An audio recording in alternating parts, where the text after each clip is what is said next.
L'UPR, qui se réclame ni de droite ni de gauche, comme le Front National, vous demandez la sortie de Non. l'Europe.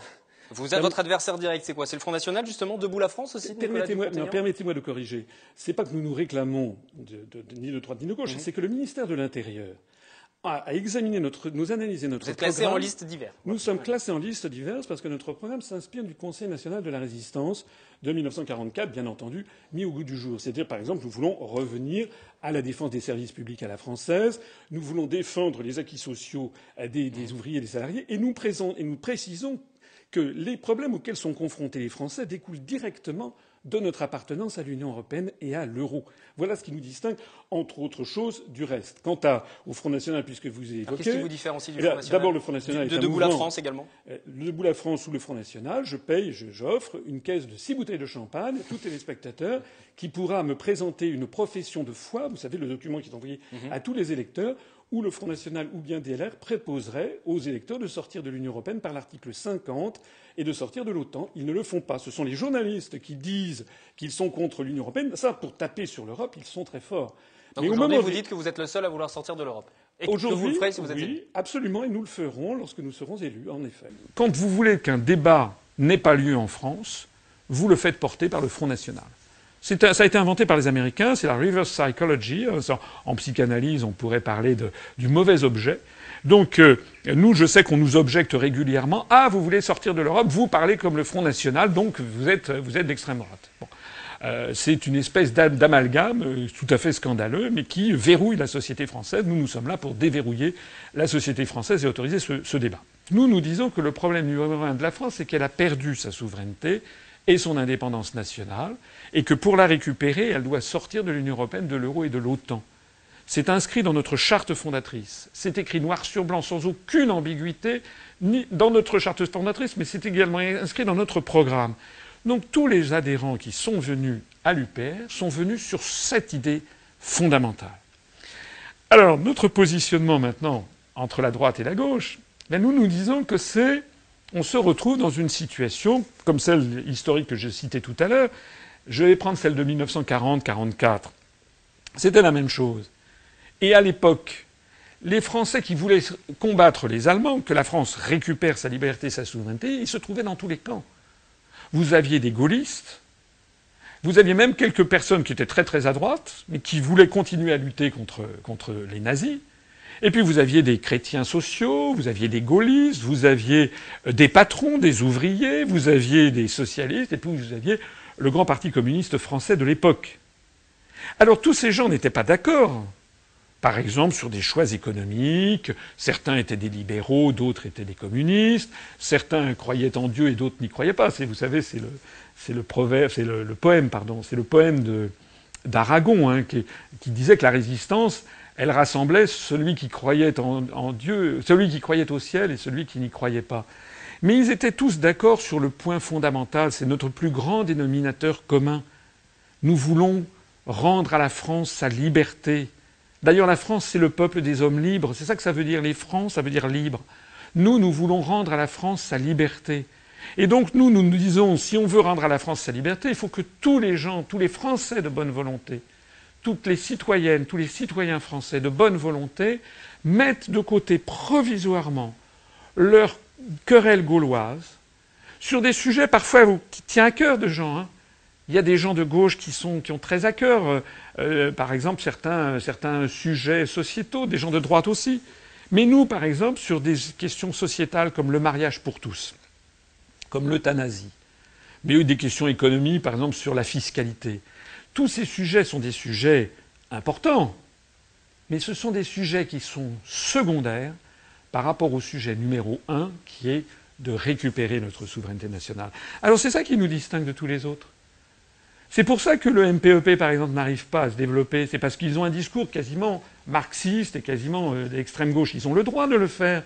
Mais il ne faut pas s'étonner qu'avec un discours pareil, ils n'arrivent pas à rassembler des gens de droite. Il ne faut pas s'étonner non plus que le Front National, avec les discours de stigmatisation constants qu'il a, est un plafond de verre, comme je le disais tout à l'heure, et se heurte à une très grande majorité de la population qui ne veut pas entendre parler de ce discours d'exclusion, de division des Français. Nous avons formé un mouvement provisoire qui s'inspire du Conseil national de la résistance de 43-44, au point même d'ailleurs que notre programme politique a repris des phrases entières du programme du CNR qui nous servent de tête de chapitre à notre programme de 2014, évidemment. C'est un programme qui est au goût du jour, mais qui reprend ces grands idéaux du Conseil national de la résistance autour duquel s'étaient rassemblés les Français. L'article 3 de la Déclaration des droits de l'homme de 1789, le principe de toute souveraineté réside essentiellement dans la nation. La nation, c'est-à-dire le peuple qui a le pouvoir. C'est l'invention de la souveraineté nationale par la Révolution française. Vous savez que jusqu'à la Révolution, le pouvoir, l'origine du pouvoir était d'origine céleste. Le roi était le roi de France par la grâce de Dieu. On disait pourquoi le roi est le roi? C'est parce que c'est Dieu qui l'a choisi. C'était assez pratique. En effet, vous remarquez bien que c'est d'ailleurs ce qui existe encore dans toutes les monarchies actuelles de l'Europe, sauf la Belgique, puisqu'en Belgique, le roi n'est pas roi de Belgique, mais roi des Belges. C'est-à-dire que les Belges admettent le principe de la souveraineté nationale, c'est-à-dire que c'est le peuple qui détient la souveraineté. Donc, la souveraineté réside essentiellement dans la nation, ça veut dire dans le peuple. Il s'agit fondamentalement d'un concept de gauche, c'est un concept révolutionnaire. La raison pour laquelle on a glorifié, magnifié, médiatisé le Front National en France pour faire croire aux Français que l'adjectif national, au bout du compte, équivaudrait à avoir une certaine dilection pour le Troisième Reich. Bon. Mais en définitive, il faut en revenir aux fondamentaux. La nation est un concept de gauche et même un concept révolutionnaire, c'est le peuple qui prend le pouvoir. Nul corps, nul individu ne peut exercer d'autorité qui n'en émane expressément. Expressément. Nul corps, ça veut dire en particulier pas le corps législatif. Les députés ne sont que des mandataires. Mais les mandants, c'est-à-dire le peuple, c'est lui qui exerce l'autorité en définitive. Et le principe de toute souveraineté. J'insiste sur le fait que notre mouvement refuse délibérément l'adjectif de souverainiste. Nous laissons ça à tous ceux qui, comme disait Charles de Gaulle, ne veulent pas ce qu'ils savent et ne savent pas ce qu'ils veulent. Les souverainistes qui critiquent l'Europe toute la journée mais qui ne veulent pas, surtout pas en sortir, nous laissons ça aux autres. Nous ne sommes pas des souverainistes. Ça veut dire quoi des souverainistes? C'est une façon péjorative de présenter le combat pour la souveraineté nationale. C'est comme si on disait vous êtes libertiste parce qu'on se battait pour la liberté. C'est comme si on disait, d'ailleurs ça existe, vous êtes droit de l'homiste. Tous ces ismes sont des péjorations. N'est-ce pas? Nous ne sommes pas un mouvement souverainiste, nous sommes un mouvement de libération nationale. Donc l'adjectif de souverainiste participe, c'est une réflexion mentale que vous devez avoir, parce que tous les adjectifs et les mots qu'on vous a mis dans la tête depuis des années visent toujours le même objectif, c'est-à-dire à folkloriser ce combat. Non, la souveraineté nationale, le combat pour la souveraineté nationale, c'est un combat qui est fondamental et qui est un combat inaliénable et qu'aucune force jamais ne peut retirer.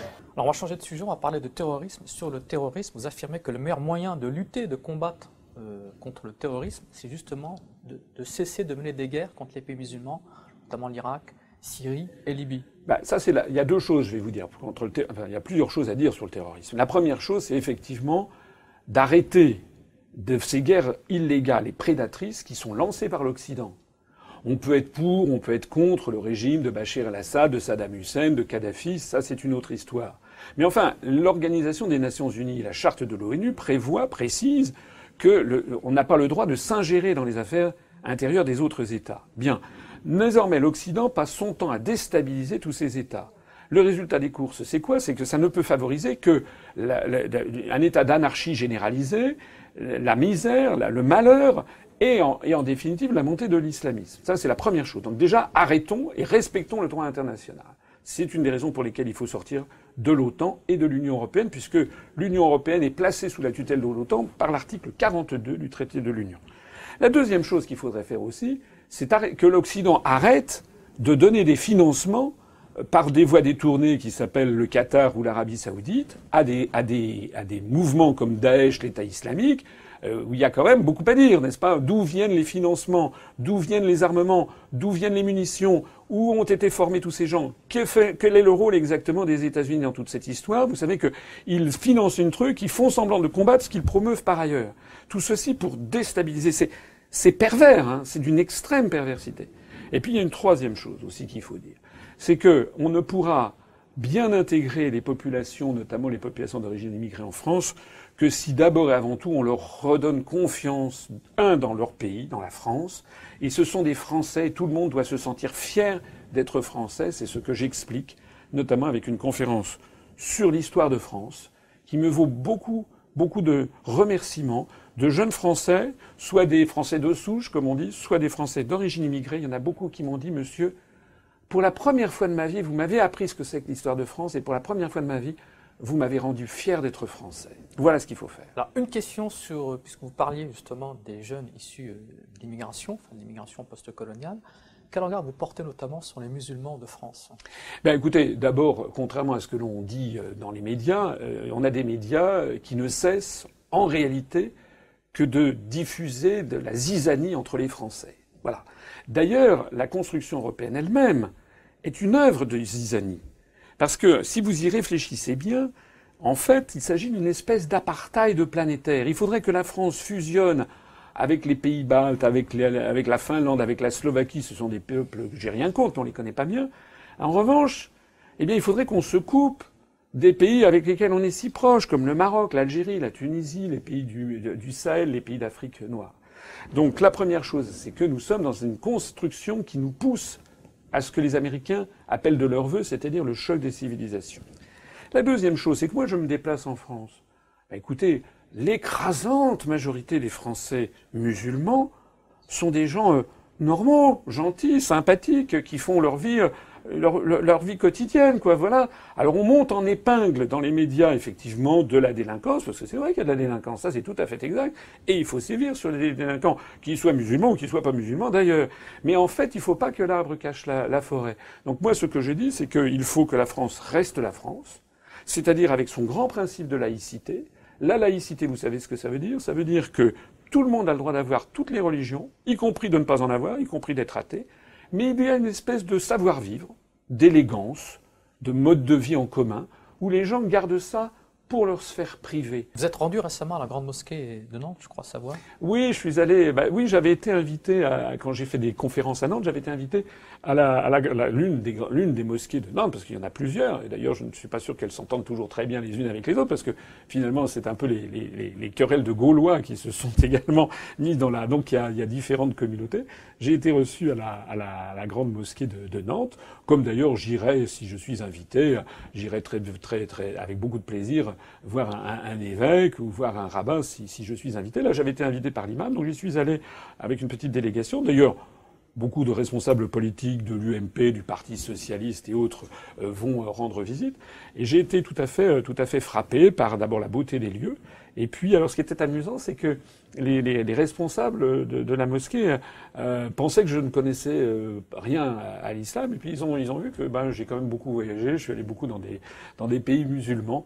Et donc, ils ont pu voir. Je leur ai cité, par exemple, une sourate du Coran, qui est peut-être celle sur laquelle on devrait tous tomber d'accord.